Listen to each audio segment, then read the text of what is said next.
He'd built rockets, electric cars, and revolutionized the world, but on live TV, Elon Musk broke down in tears as he revealed a childhood secret so painful he'd buried it for decades. A near-death moment, a divine encounter, and a voice he never expected to hear. What happened that night changed everything. But why did he stay silent until now? Before we continue this incredible story, let us know where you're watching from. If you enjoy stories like this, subscribe to the channel, because tomorrow we have another inspiring story you won't want to miss. The studio lights were warm, almost too bright. Elon Musk sat across from host Jessica Owens, his posture composed but his eyes distant, like his mind had wandered somewhere far from the set. The room buzzed softly with the usual low hum of live television, camera operators shifting, producers watching from behind the glass. But something felt different this time. Jessica had just asked a question about his latest AI research when he paused. Not to think, but to feel. A long silence followed. Jessica tilted her head slightly. Elon? He blinked, refocused, then spoke, but his voice was quieter now. There's something I've never shared publicly before. The crew stirred slightly, sensing the change in tone. Jessica leaned forward, her professional demeanor softening. You don't have to. No, Elon interrupted gently, shaking his head. It's time. The director signaled for the camera to zoom in. The lens tightened on Elon's face just as he lowered his eyes. It's something from when I was 12 years old, he continued, his voice catching. Back in South Africa. Jessica glanced toward her notes, then pushed them aside. Elon's fingers laced together tightly. His next words landed like a weight. It nearly cost me my life, and the room fell completely silent. I was 12, Elon said quietly, eyes locked on the floor. And I wanted to disappear. He spoke slowly, like each word carried a weight. At school, I was bullied every day, not just teased, brutalized, thrown down stairs, punched in the stomach so hard I couldn't breathe. And when I got home, it wasn't any better. Jessica sat frozen, listening. My parents were unraveling. The house was loud with fights, but silent when it came to love. I started thinking, maybe I didn't belong anywhere. Maybe I wasn't meant to. He paused, letting the air grow heavy. Calm day after school, after another beating, I just walked away. I didn't go home. I took the little money I had and got on a bus. I didn't care where it was going. I just needed to get away. Elon described arriving miles from home, walking until the city vanished behind him. That's when he saw it. An old, abandoned mine site on the edge of a dry field. Crumbling fences, rusted equipment, empty silence. I climbed the tallest thing I could find, he said. A piece of machinery, high up. Jessica's breath caught. Elon looked up, his voice barely audible. And then, it collapsed beneath me. Elon's voice dropped lower, but somehow carried more weight. I was always different, he said. I didn't care about soccer. I didn't care about being popular. I cared about ideas, patterns, space, the way things worked. That made me a target. He described being the kid with thick books under his arm, lost in thought, answering questions the teachers hadn't even asked yet. Other kids saw it as arrogance. They mocked him for it, then hurt him for it. At school, I was the outsider. At home, I wasn't much more. He went quiet for a moment before continuing. My parents were going through a brutal divorce. Yelling at all hours. Accusations, slammed doors, silence. My dad, he had his own darkness. My mom tried, but she was always running on empty. There wasn't room for my pain. No one asked how I was doing. He said books became his world, fantasy, science fiction, physics manuals far beyond his grade level. He read to escape. He read to survive. But no story could erase the ache that came from being so utterly alone. "There's something people don't talk about enough," he said. "When a kid doesn't feel seen, doesn't feel safe, they don't always want to end their life. Sometimes, they just want the pain to stop." Jessica watched, visibly moved. "I didn't think anyone would miss me," Elon said. "Not my classmates, not even my parents. I didn't want to die.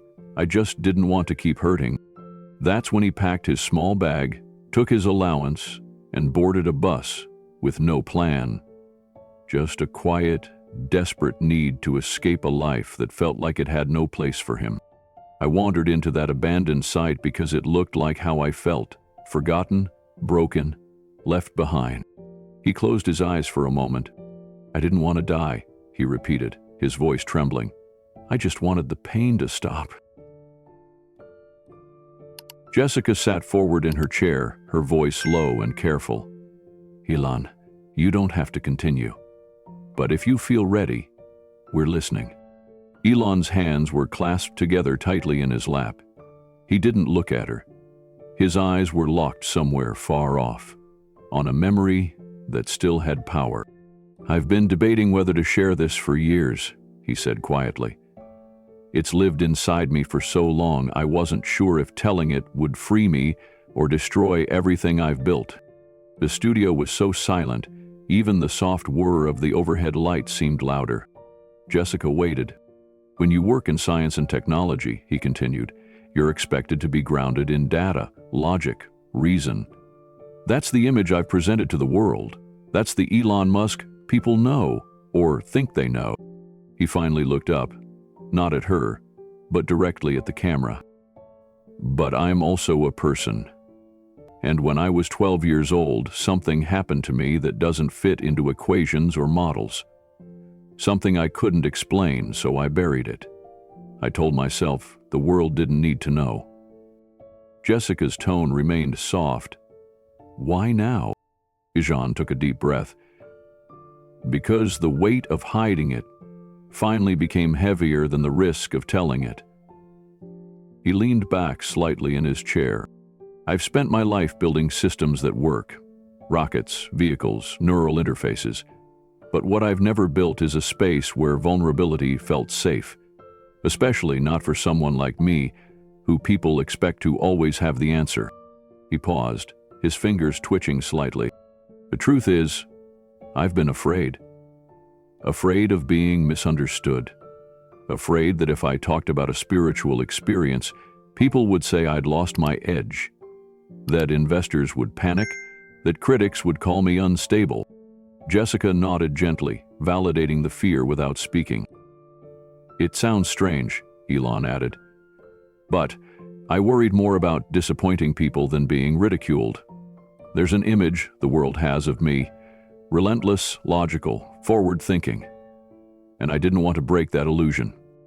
"But was it an illusion?" Jessica asked. He smiled faintly. "Maybe not entirely, but it was incomplete." He let the words hang. Behind the drive, behind the mission, behind the technology, there was a boy who saw something he couldn't explain, and who carried that moment in silence for decades. Jessica looked at him with compassion. "So what finally changed?" Elon's eyes welled slightly, but he didn't look away. "I started to feel that darkness return. The same one from when I was 12. The pressure, the loneliness, the feeling that I had to carry the weight of the world alone." He shifted slightly in his seat, the memory fresh. "I was in my office at SpaceX. It was late, I was exhausted, overwhelmed, and for a moment, I felt like that boy again, trapped on a ledge, invisible. Forgotten." He stopped, swallowed hard. "And that's when I knew. I couldn't keep this to myself anymore. Because there are people out there who feel what I felt, who are standing on their own version of that ledge." Jessica said nothing. "I used to think silence was strength," Elon continued, his voice low but steady. "That keeping it inside made me more resilient, more respectable." He looked into the camera once more. "But now I realize silence can be the loudest kind of failure." Elon shifted in his seat. His voice grew quieter, as if the memory itself demanded reverence. "I remember sitting on that ledge," he said. "It was barely wide enough for me to stay seated. Just below, maybe 60 feet down, was a drop into complete blackness. One wrong move and I wouldn't be here." Jessica's eyes never left him. It was cold. The sun had already set. I could feel the metal crumbling under me. Bit by bit, my legs had started to go numb. I didn't know how long I'd been there. Hours, maybe? He looked down, hands clasped again. And no one knew where I was. Not my parents, not my school, not even the bus driver. I was 12 years old, alone, in a place where no one would think to look. He paused, and when he spoke again, his voice trembled slightly. I knew I wasn't getting out, and for the first time since I was a child, I did something I hadn't done in years. Jessica waited. I prayed. He swallowed. Not a polished prayer. Not something out of a book. Just begging. I asked for help, for a second chance. I promised that if I lived, I'd do something meaningful. I didn't know what. I just knew I wasn't ready to die. The room stayed silent. I started to cry. Really cry. I let go of everything, the anger, the resentment, the loneliness. I just poured it out into the dark. Elon exhaled slowly, and then it happened. Jessica sat up straighter. There was light. Not from a flashlight, not from the moon. It came from nowhere, and yet it was all around me. Warm, golden, gentle. I could see again, though there was no clear source. His voice dropped even lower. And then I wasn't alone. Jessica's expression changed, part awe, part disbelief. "There was a man," Elon continued, "standing on the ledge with me, but there wasn't room for both of us. Yet, somehow, he was there, and the ledge didn't break." His hands stopped trembling. He was steady now, almost calm. Hella wasn't dressed like people imagine angels, just simple clothes, ordinary. But his presence, it was unlike anything I'd ever felt. I wasn't afraid anymore, not even a little. Jessica whispered, "Did he speak?" Elon nodded. "Yes." He didn't yell or boom, his voice was soft, gentle, but when he spoke, it felt like it bypassed my ears and went straight into my chest. "What did he say?" she asked. Elon's eyes glistened again. Ma'am said, "I've known you before you were born, Elon. Your path isn't ending here today. There's work for you to do." Jessica's lips parted in shock. The control room behind the camera was dead silent. "I felt something in that moment," Elon said. "A strength I knew didn't come from me." He reached out his hand. I took it. He helped me stand, and then he showed me something I hadn't seen before. Tiny footholds on the wall, leading up. He looked at Jessica, tears in his eyes, and I climbed. One step at a time. I didn't look back. I just kept going. He let the silence settle before continuing. When I got to the top and turned around, the light was gone. He was gone. Jessica's voice cracked slightly. "Do you know who it was?" Elon didn't hesitate. "I knew without a doubt who it was," he said. "It was Jesus." Elon paused, as if the memory itself still held him. "When I climbed out of that construction site, I wasn't the same," he said quietly. "Something inside me had shifted. I wasn't suddenly fearless or healed. The pain was still there. The bullying, the silence at home, the loneliness. But it no longer owned me." He looked down at his hands, slowly opening and closing his fingers. I walked home at sunrise.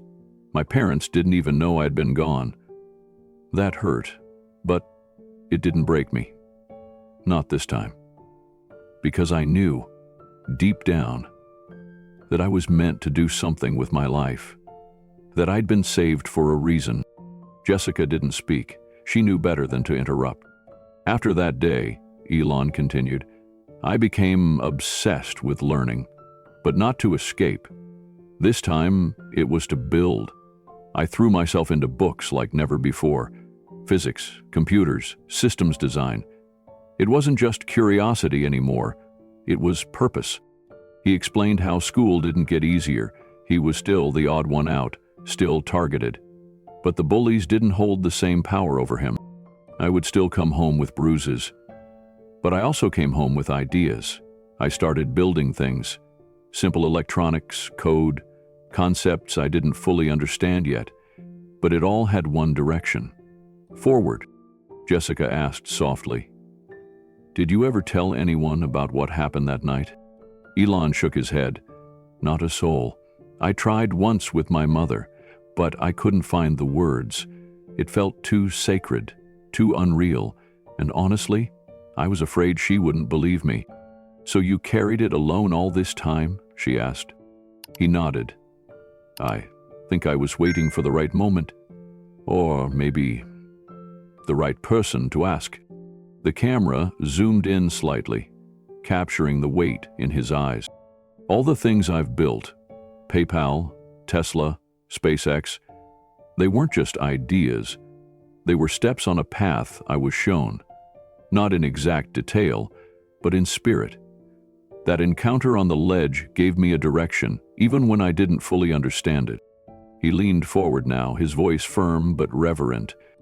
People think I'm driven by ambition, that I just want to conquer Mars or change the world. But that's never been the real goal. The real goal was to live up to a promise I made when I was 12, scared and alone. A promise that if I got a second chance, I'd use every gift I had to help humanity move forward. Jessica looked visibly moved, her own eyes welling. I've failed along the way, hurt people, made mistakes. I'm not perfect. But I've never forgotten that moment, or the man who met me in the dark. He didn't give me a map, he gave me a mission. Elon reached into his pocket and pulled out a small object, an old, folded piece of paper. He didn't open it, just held it in his hand. I wrote something that night after I got home. Just one sentence. I've kept it with me all these years. Jessica leaned forward slightly. What does it say? Elon looked down at the folded note, his voice calm and clear. And says, what you build should always point people's eyes to the heavens. And with that, the studio sat in sacred silence once more. Jessica leaned in, her voice quiet but steady. Do you see your work now, your life, as connected to that moment? Elon nodded slowly. Yes. I didn't at first. For years, I buried that memory. But as time passed, as I kept building, something kept coming back to me. That ledge, that voice, that light. It wasn't just about survival, it was about direction. He paused, then continued. I look at Tesla, and I don't just see a car company. I see a vow to help us take better care of the world we've been given. I see a step toward healing what we've broken. I never wanted to just make cool things. I wanted to make things that mattered. Jessica listened carefully, her expression thoughtful. And SpaceX, Elon said, has never been about escape. It's about perspective. It's about reminding us how vast the universe is and how small we are, and how beautiful that is. It's about hope. Reaching upward isn't about abandoning Earth. It's about awakening to how precious it is. He looked down for a moment, collecting his thoughts. I didn't build these companies just to innovate. I built them to honor that moment of grace, to live up to the second chance I was given. His tone shifted, firmer now, more resolved. There's something sacred in building, in creating something from nothing. I believe we reflect the Creator when we do that, whether it's through technology or art or family. We're meant to contribute, to construct, not just consume. Jessica asked softly, do you see faith and science working together in that? Absolutely, Elon said. They're not enemies, they're partners. Science asks how, faith asks why. Together they move us forward with both knowledge and wisdom. He leaned forward slightly, eyes steady. When I study physics, when I look at the balance of forces in the universe, the laws that govern galaxies and atoms, it's impossible not to feel awe. The precision, the order, it doesn't feel random. It feels intentional. Jessica was quiet, allowing the gravity of his words to speak for themselves. I've had people tell me faith is a weakness, Elon said. That belief is a crutch. But I don't see it that way. Faith is what you turn to when the data runs out and something deeper takes over. He smiled faintly. I don't claim to have all the answers. I'm not a preacher. I've made mistakes, plenty of them. But the more I learn, the more I build, the more I understand one simple truth. He paused, then spoke clearly. The more I understand the universe, the more I see its design. Jessica nodded slowly, visibly moved. Elon leaned back, letting out a slow breath. His final words in that moment were soft, but unmistakable. I'm not a genius, he said. I'm just following the vision I was given.